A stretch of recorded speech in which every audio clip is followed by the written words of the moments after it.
Tamamu hamsa asyara kuna ulimlas apa yang sangat tahun. Bidakari untuk kaum laki-laki wal unsa dan perempuan. Lanjut untuk ciri balik yang kedua, wal ihtilamu dan bermimpi jima. Wal ihtilamu dan bermimpi jima. Bidakari untuk laki-laki wal unsa dan perempuan. Litisai sinina karena umur 9 tahun. Wal ihtilamu dan bermimpi jima bidzakari untuk kaum laki-laki wal unsa dan kaum perempuan. Litisai sinina karena umur 9 tahun. Wal haidu dan haid fil unsa untuk perempuan. Litisai sinina karena umur 9 tahun. Jadi pasal selanjutnya nih agak panjang ya. Mungkin di sini Syekh Salim bin Sumair Al-Hadrami menjelaskan tentang untuk seseorang ketika mendapatkan beban kewajiban. Cuma memang kitab Safinah ini adalah kitab yang ringkas, maka yang wajib menyempurnakan adalah Dewan Asatidnya gitu. Dan mudah-mudahan sedikit banyak saya tambahkan. Karena secara sekilas saja ketika orang balik maka dia itu sudah berkewajiban, mempunyai kewajiban. Salah satu kewajiban itu seperti apa? Sholat, bukan saja dan lain sebagainya. Di sini akan menjelaskan tentang alamatul bulugh.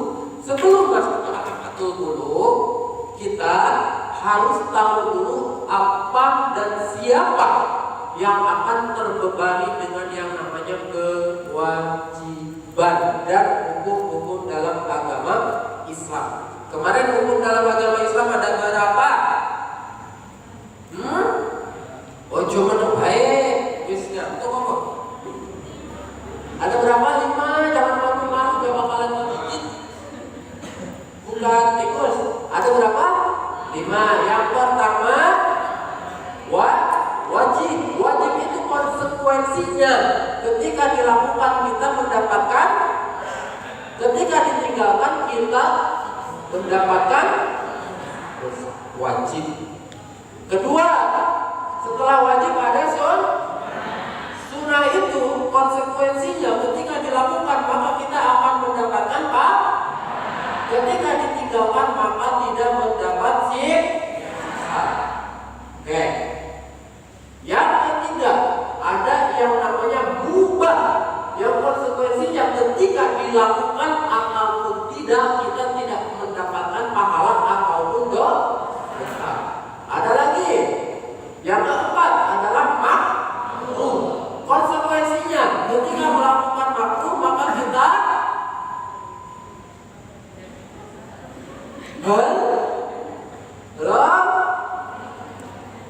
makruh. Ya Allah, baru kemarin ini kita masih tebal. Dibuka lagi kalau makruh konsekuensinya seperti apa? Ada yang bisa jawab? Yang bisa jawab dari kalangan awam dikasih door prize sama Ustaz Undang. Ayo.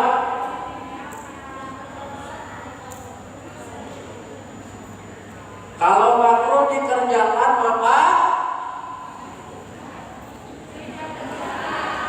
ya, kalau dilakukan maka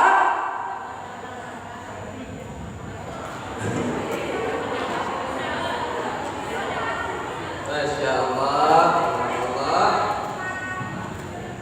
Ya, good. Itu jangan biar kita ada, karena nih menurut penelitian otak kita itu berkembang ketika ada interaksi.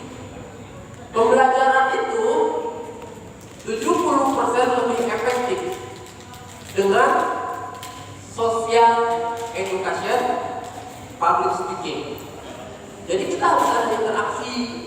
Nah, buktinya yang udah dibahas kalau nggak ditanyain lari.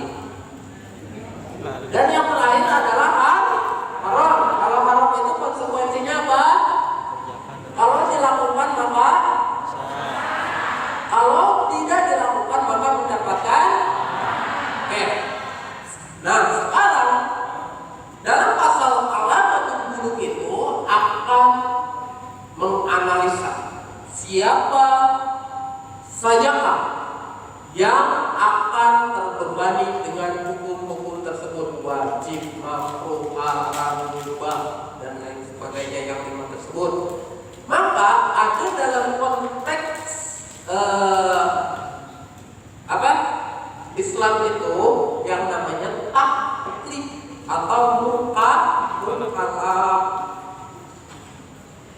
Balik itu bagian daripada mukallaf. Ketika orang yang terbebani dengan yang tadi 5 hukum, ini terbebani hukum ya, sudah terbebani hukum.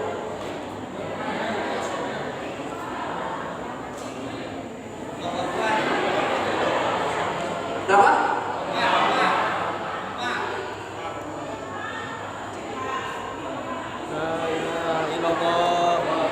La ilaha illallah.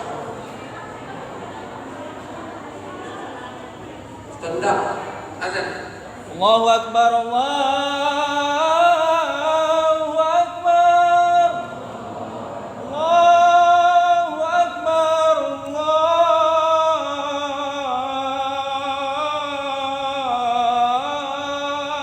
Allahu akbar. Asyhadu an la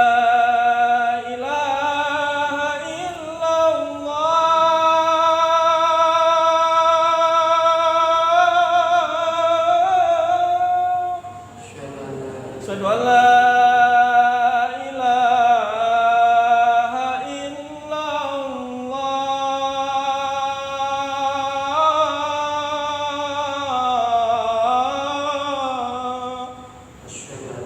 Asyhadu anna Muhammadar Rasulullah.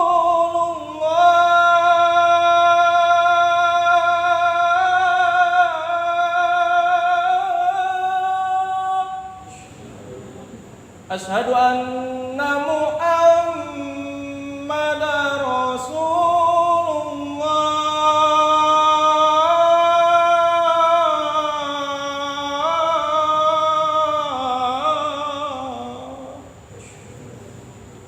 Hayya 'alas shalah.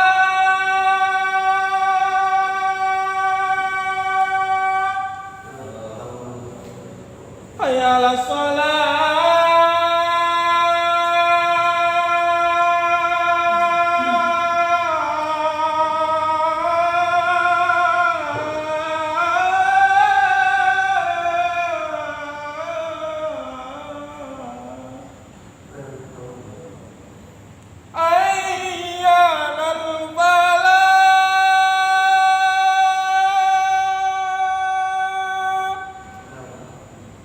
Hayya 'alal falah.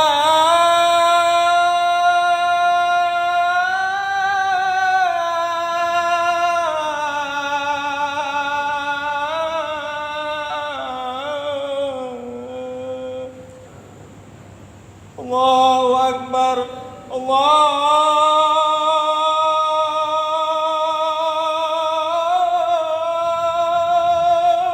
akbar.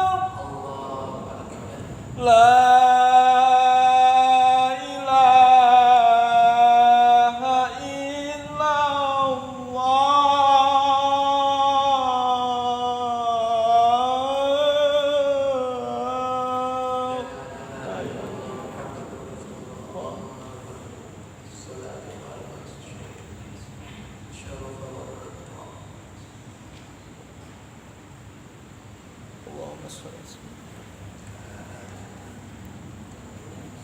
Mudah-mudahan itu adalah tanda-tanda kebesaran Allah yang mana bisa mengucapkan alam semesta, dan mudah-mudahan bukan bencana yang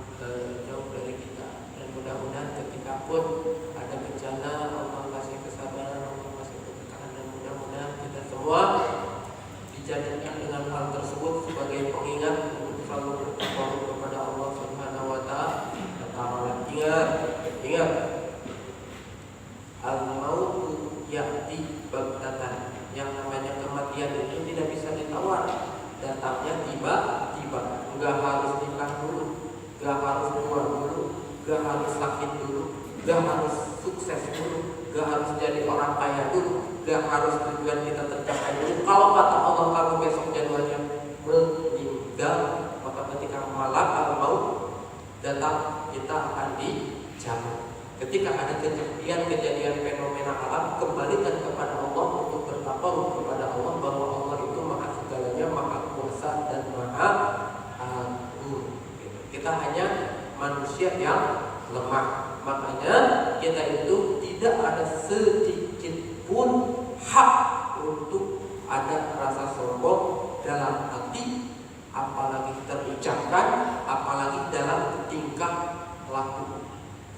Sekecil biji beras pun ketika ada kesombongan di dalam hati, dalam beramali yang sungguh itu akan menghancurkan daripada pahala yang alhamdulillah sudah dibilangin dari dan fokus lagi ya. Bismillah. Walaupun ini alhamdulillah kita ada dalam kondisi ngaji, insyaallah Allah lindungi. Yang namanya mukallaf itu sudah terbebani dengan hukum yang mulai dari wajib, haram dan lain sebagainya. Kalau saya tadi maaf kurang ngerasain, soalnya emang dari tadi muter-muter kepala saya. Ini masih kurang fit, lagi migrain katanya. Yang sakit di alis doang. Jadinya emang dari tadi kayak muter-muter ibu-ibu tuh. Jadinya kayak Patrick pada bulat. Lanjut, mukallaf itu sudah terbebani hukum. Maka ketika sudah mukallaf, orang-orangnya itu dinamakan ketaklif. Ketaklif itu dia itu sudah mukallaf. Ada ciri-cirinya untuk menjadi seseorang mukallaf itu. Salah satunya adalah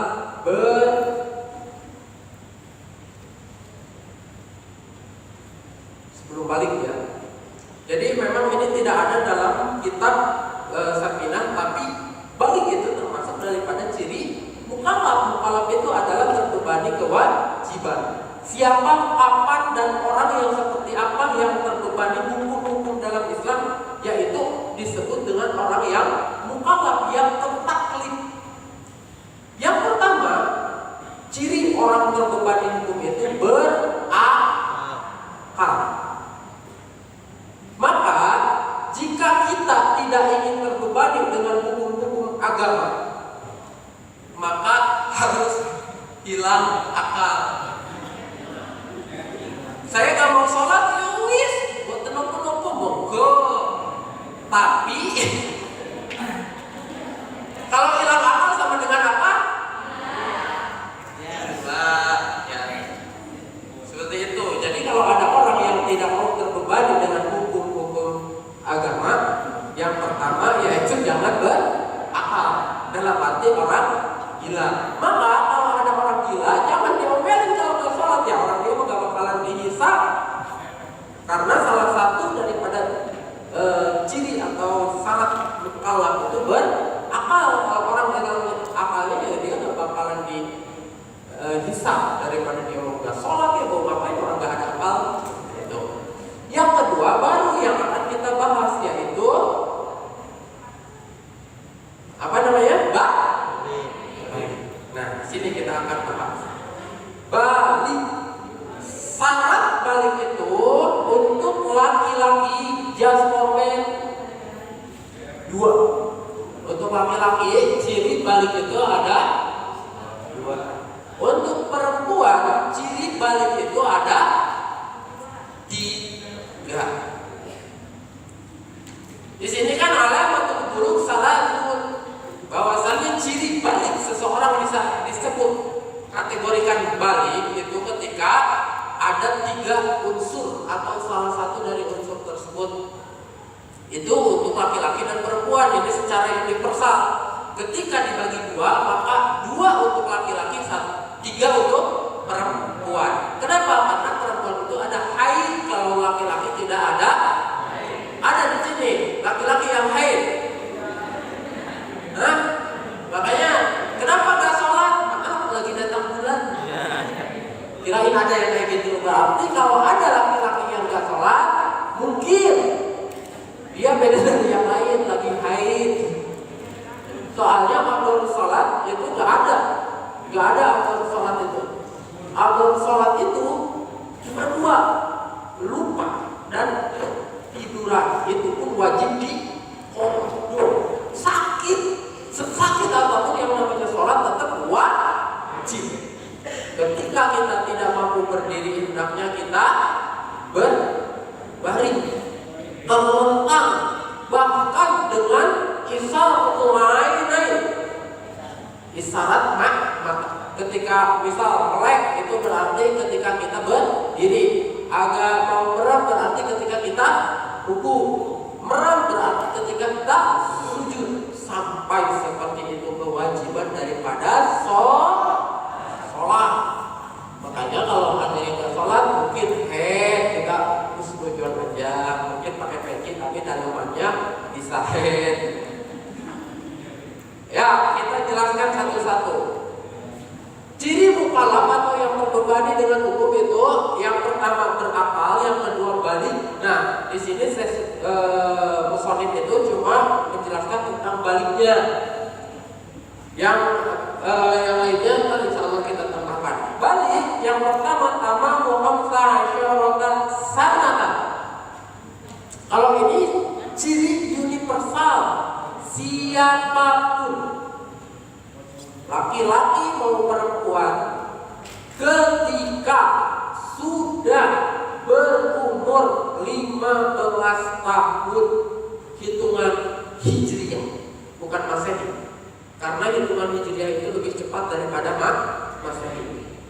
Hitungan hijriah maka sudah wajib baginya untuk melaksanakan dan terbebani hukum. Semisal sholat wajib, maka dia wajib melaksanakan sholat. Bagaimana kalau belum haid tapi umurnya sudah 15 tahun? Tidak harus ada semua, ada salah satu di antara ciri balik itu sudah menanggung beban daripada beban hukum. Gak harus ada semuanya. Oh, saya belum 15 tahun tapi udah haid, itu sudah balik ya. Tamamu khamsa asyarata sanatan fi dzakari wal unsa. Laki-laki perempuan kalau sudah usia balik itu maka mempunyai kewajiban yang akan dipertanggungjawabkan di depan Allah Subhanahu wa taala. Ada lagi usia sebelum balik, namanya tamyiz. Usia tamyiz, kalau usia balik itu di sini insya Allah udah usia balik semua. Aku yakin saya. Ada yang di bawah 15 tahun ada? Ya ada ya. Usia balik itu mempunyai tanggungan sendiri, kewajiban sendiri. Ketika melaksanakan sholat maka pahalanya untuk diri sendiri, ketika meninggalkan sholat maka siksanya untuk diri sendiri. Ada lagi sebelum usia balik. Kalau usia balik tadi 15 tahun, ada usia tamyiz. Usia tamyiz itu kisaran 6 sampai 7 tahun hitungan hijriah. Berarti kisaran anak SD kelas 1. Nah, yang wajib siapa? Emak bapaknya untuk mendidik agama. Jangan mentang-mentang ini. Kamu masih kecil, belum balik, belum mempunyai pertanggungjawaban di depan Allah. Ya udah, kamu besok nyuri ya. Mentang-mentang balik ngaji dari sini, ciri balik itu harus 15 tahun. Kalau sebelum 15 tahun belum punya tanggung jawab, memang benar, belum punya tanggung jawab di hadapan Allah. Kalau masih usia anak-anak atau tamyiz kisaran 6 sampai 7 tahun. Tapi yang terbebani adalah orang tuanya. Terbebani sebagai madrasah tarbiyah, mendidik anak. Makanya dalam konteks pernikahan itu bukan hanya sifat saling suka, bukan hanya kata cinta, tapi proses kedepannya seperti apa, mendidik keturunan menjadi anak-anak yang soleh dan solehah seperti apa. Itu cantik, ia ganteng, itu usir dan akan hilang sekejap mata, akan ada masaknya. Tapi beban dan tanggung jawab orang tua itu akan dipertanggungjawabkan di hadapan Allah Subhanahu wa Ta'ala. Saya tanya sama bapak-bapak dan ibu-ibu yang ada di sini, yang namanya sama anak sayang nggak? Sayang, bahkan lebih dari ibu atau bapaknya. Yakin? Ketika ada suatu pernikahan, maka cinta suami itu 100% untuk istri. Tapi ketika sudah mempunyai anak, persentasenya itu bisa sampai 90-10. 90% untuk anak, 10% untuk istrinya. Begitupun ibu-ibu, ketika sudah punya anak, itu persentase kasih sayangnya lebih kepada anaknya daripada ke bapaknya. Benar apa benar? Seperti itu. Makanya jangan pede kalau cuma dibilang cantik, sayang. Kalau udah punya anak pun akan terhempas dengan anak-anaknya.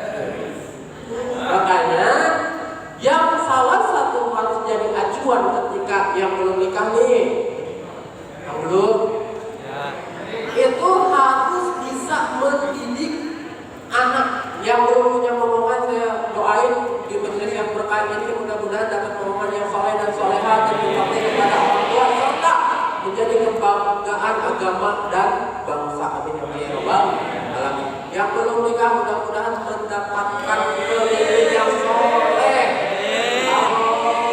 Kalau yang laki-lakinya mudah-mudahan mendapatkan partner untuk bersama-sama menuju surganya Allah SWT. Insya Allah. Karena nih, ini bukan main-main. Ada sa'atul ijabah, ada maqamul ijabah. Ada waktu di mana mustajab doa itu dikabulkan oleh Allah. Ada maqamul ijabah, yaitu tempat-tempat yang Allah ijabah. Sa'atul ijabah baina adzan wal iqamah. Ketika azan sebelum iqamah itu banyakin doa, karena itu sa'atul ijabah, waktu ijabah. Ada lagi sepertiga malam. Ada lagi sujud terakhir, itu sa'atul ijabah.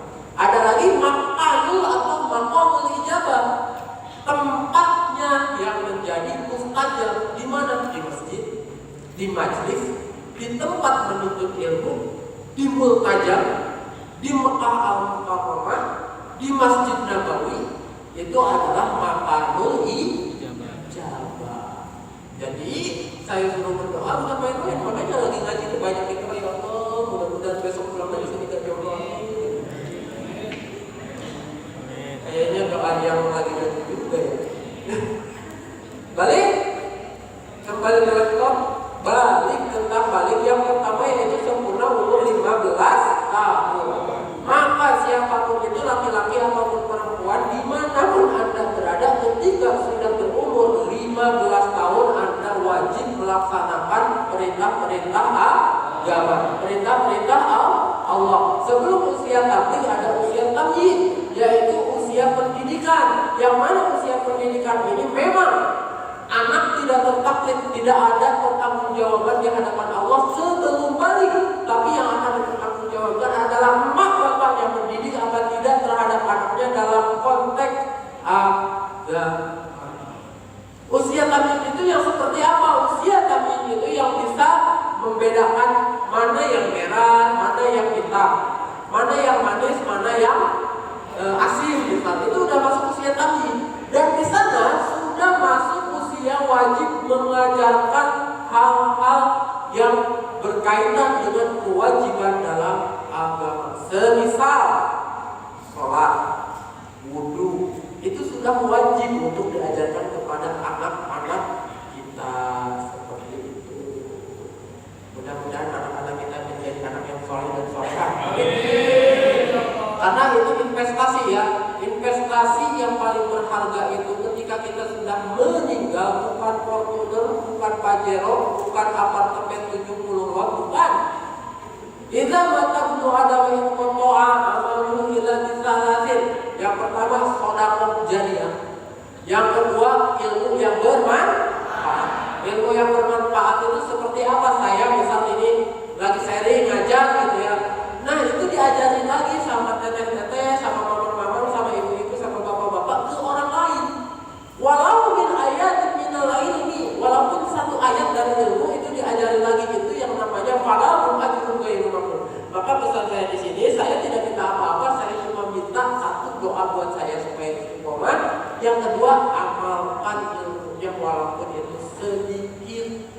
Dan estafetkan, oh sekarang saya tahu ciri balik itu ada 3 nih, ciri balik itu ada 3 gini.